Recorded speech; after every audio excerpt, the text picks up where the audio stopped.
In front of me is Xiaomi Redmi Note 10 Lite, and today I would like to show you how you can switch on or off automatic text correction on this Xiaomi.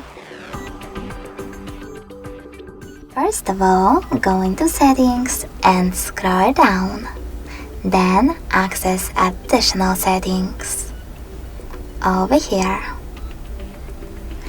Following that, choose languages and input.